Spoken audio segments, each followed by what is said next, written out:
प्रधानमंत्री ने कहा है कि देश में 2 करोड़ 60 लाख से अधिक परिवारों को उनके घरों में नल से शुद्ध पेयजल पहुंचाने का काम पूरा हो चुका है।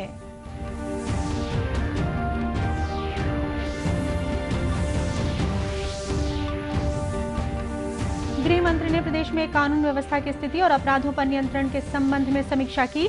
पुलिस को कार्य संस्कृति में बदलाव लाने को कहा।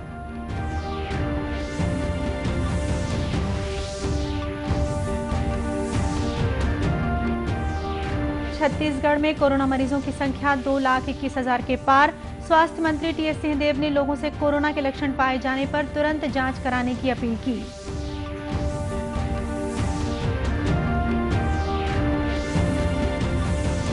और यूनियन क्लब रायपुर में all India tennis tournament championship series under 14 का हुआ समापन।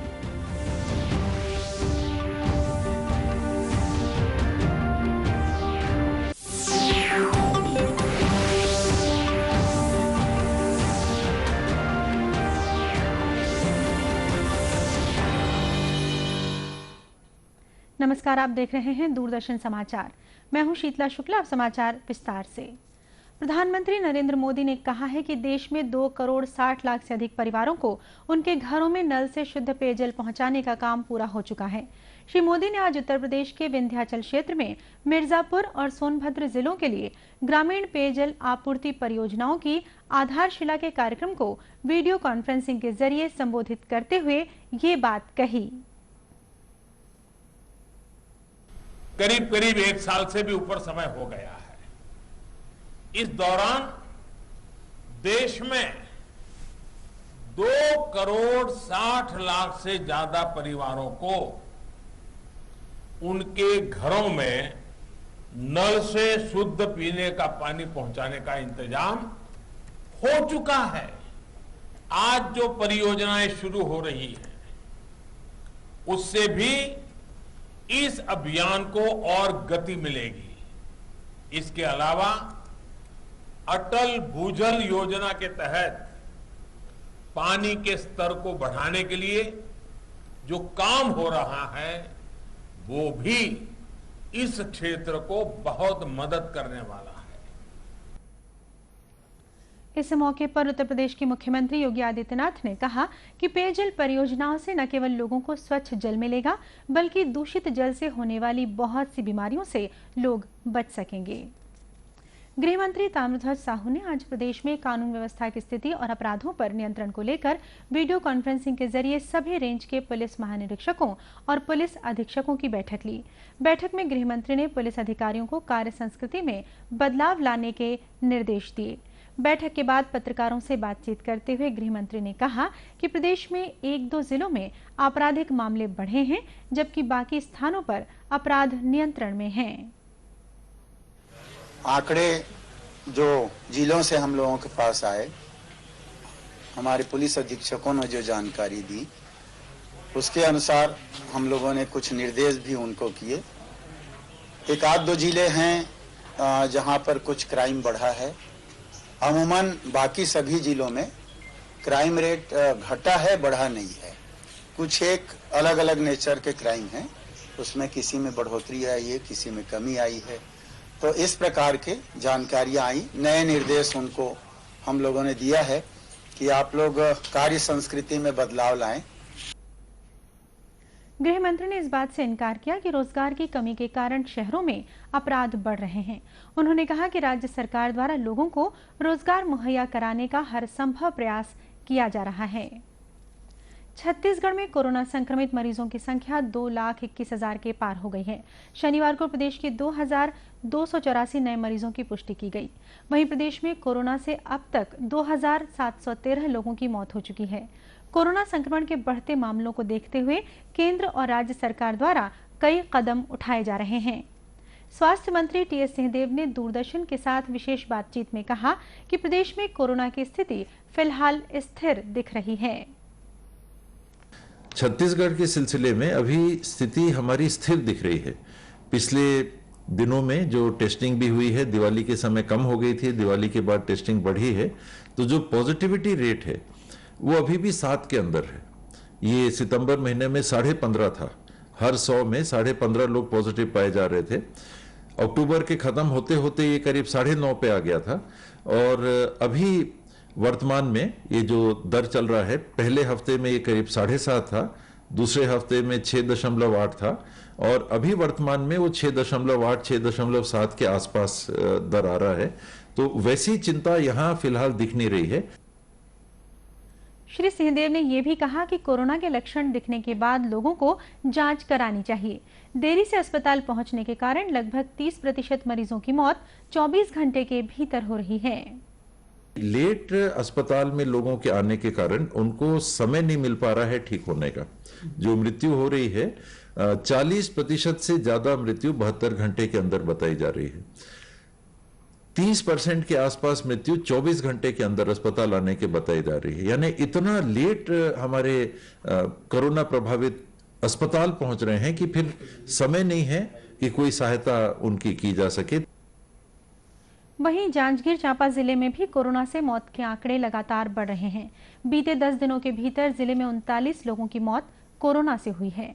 मुख्य चिकित्सा और स्वास्थ्य अधिकारी डॉक्टर SR बंजारे ने बताया कि कोरोना जांच में पॉजिटिव पाए जाने पर मरीजों को कोविड सेंटर में इलाज कराना चाहिए।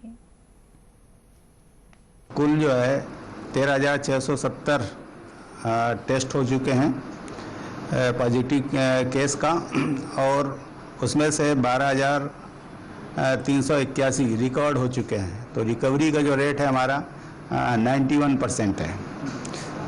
दूसरी ओर जो 174 डेथ रिपोर्टेड हैं, डेथ का प्रतिशत करीब 1.5 है और धनात्मक मरीजों का जो प्रतिशत है वह जो है ये 12.68 13% करीब है जिले का।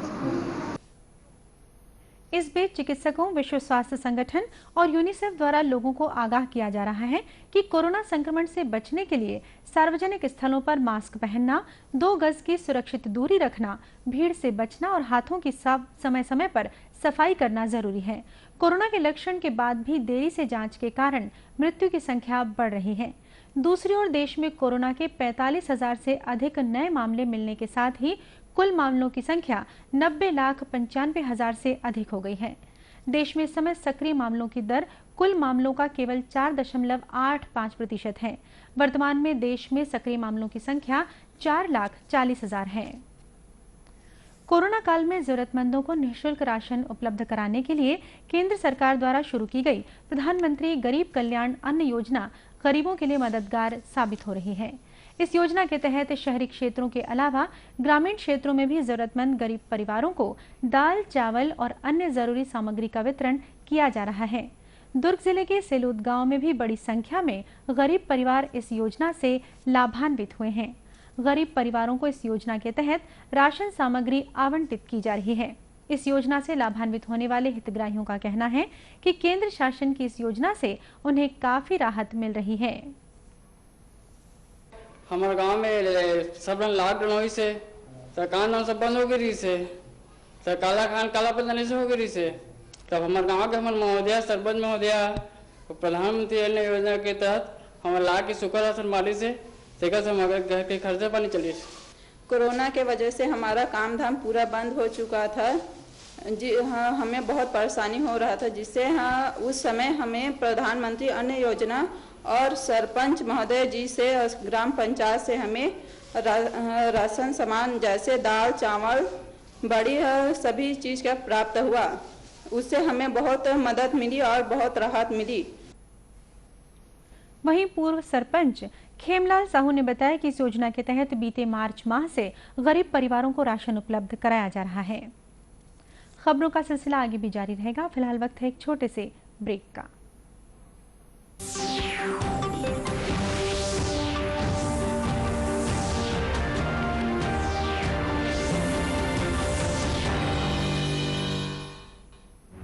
वैश्विक महामारी कोविड-19 जिसका कहर संपूर्ण मानव जाति को अपनी आगोश में ले चुका है।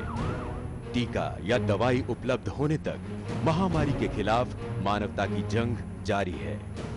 अब जब अनलॉक 5 के तहत लगभग सारा देश खुल गया है, तब और भी आवश्यक है कि हम सतर्क रहें। ऐसे में सबसे जरूरी है समझदारी और बचाव। ब्रेक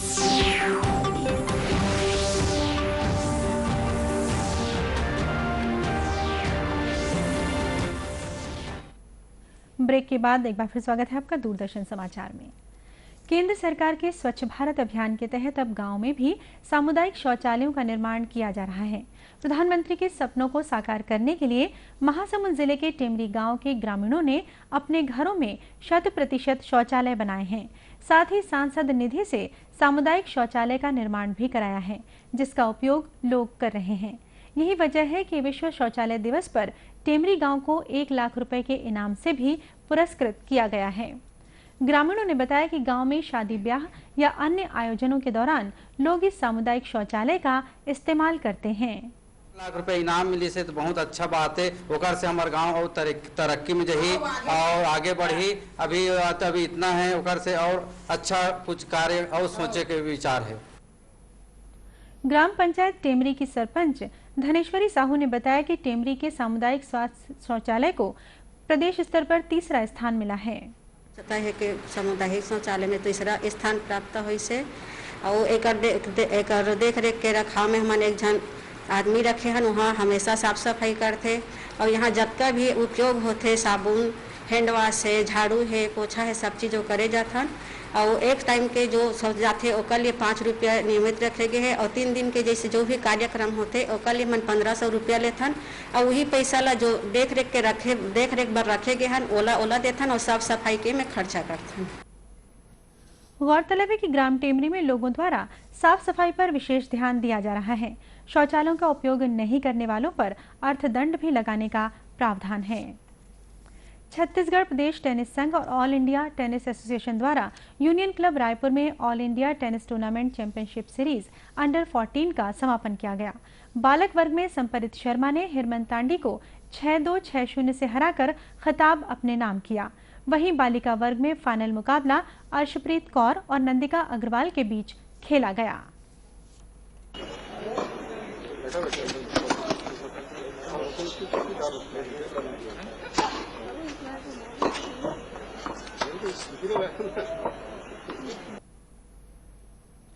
समापन समारोह के मुख्य अतिथि खाद्य मंत्री अमरजीत भगत ने प्रत्येक खिलाड़ी को 11,11 हजार रुपए की राशि प्रदान की।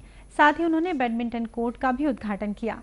इस अवसर पर श्री भगत ने कहा कि राज्य की खेल प्रतिभाओं को सुविधाएं मिलेंगी तो छत्तीसगढ़ का भी नाम रोशन होगा। आज गुरचरण होरा जी ने यहाँ टेनिस कोर्ट के उद्घाटन कार्यक्रम में बुलाया था और बताया कि बच्चे बहुत अच्छा परफॉर्म कर रहे हैं। उनको सावधान के लिए एक छोटा सा भेंट जो है अपने तरफ से दिया हूँ और जब छत्तीसगढ़ के टैलेंट्स खेलेंगे, आगे बढ़ेंगे, छत्तीसगढ़ का नाम होगा तो निश्चित रूप से छत्तीसगढ़ के लिए बहुत गौरव की बात होगा। कार्यक्रम में छत्तीसगढ़ टेनिस एसोसिएशन के महासचिव गुरुचरण सिंह होरा और विधायक कुलदीप सिंह जुनेजा भी मौजूद थे। दूरदर्शन केंद्र रायपुर से प्रसारित होने वाले प्रादेशिक समाचार को आप YouTube पर भी देख सकते हैं। हमारे YouTube channel Chhattisgarh DD news पर प्रादेशिक समाचार उपलब्ध रहेगा।